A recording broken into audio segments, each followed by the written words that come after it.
uniknya adalah di sini pemirsa, pemain yang mengalami kram tersebut itu menangis dalam artian bukan karena dia menangis cedera, tapi karena dia menangis, dia masih pengen main, dia masih ingin menunjukkan bahwa inilah dia timnas Indonesia dan mereka ingin tampil habis-habisan sampai menit terakhir. Betul kan, artinya semangat bertanding mereka lebih baik kali ini karena sebagian adalah pemain-pemain muda, Rendra, yang belum pernah merasakan atmosfer seperti ini. Ya, di timnas senior juga. Betul, yang tersisa dari era lalu adalah hanya Evan Dimas. Tapi pemain-pemain yang baru ini justru bisa menyatu.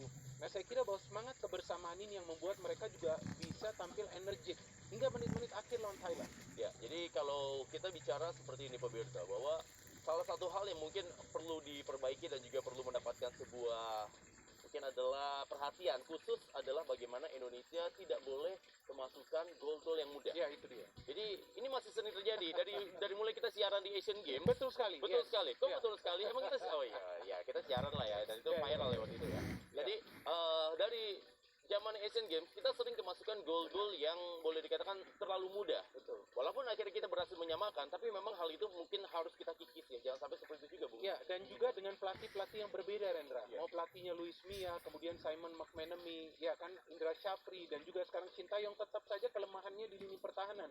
Mungkin yang menjadi persoalan adalah para pemain tim lawan yang juga bisa mengetahui bagaimana caranya untuk membongkar lini pertahanan Indonesia. Contoh seperti Thailand. Jarang sebetulnya mereka bermain bola-bola silang, umpan-umpan silang. Tapi lawan timnas Indonesia mereka menerapkan taktik tersebut. Dan terjadi gol. Karena umpan-umpan silang tersebut. Jadi memang ada faktor juga dari tim lawan yang mempelajari bagaimana caranya bisa mendobrak lini pertahanan dari timnas. Jadi memang saya kira pelatih timnas kali Sintayong perlu juga mungkin membuat sebuah perubahan dalam sistem pertahanan mereka. Apakah itu zona marking atau mulai man to man. Jadi agresivitas dari para pemain tim lawan bisa diredam. Ya, saya mengingat juga pemirsa bahwa ketika kita di Asian Games kita sempat ketinggalan ketika itu menghadapi UEA, berhasil menyamakan kedudukan. Kemarin juga menghadapi Thailand seperti itu ya kan. Kita kemasukan gol-gol cepat, gol-gol awal yang menurut saya itu juga golnya boleh dibilang memang cukup mudah yang didapatkan oleh Thailand.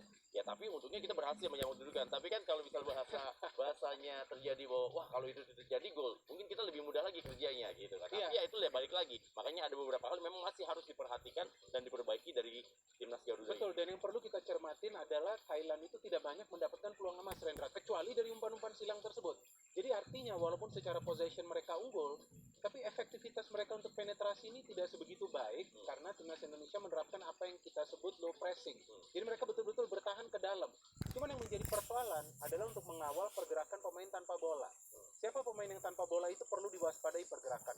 Ya, dan yang pastinya buat Anda pemirsa ini ngobrol sama Bung Bidar ini jadi panjang nih ya. Dan kita masih akan membahas juga tentang persiapan untuk pertandingan menghadapi Vietnam. Karena dari beberapa media kan sempat mengatakan tuh apabila Vietnam kalah, pelatihnya menjadi favorit dari warga negara Indonesia itu si Mr. Park gitu ya.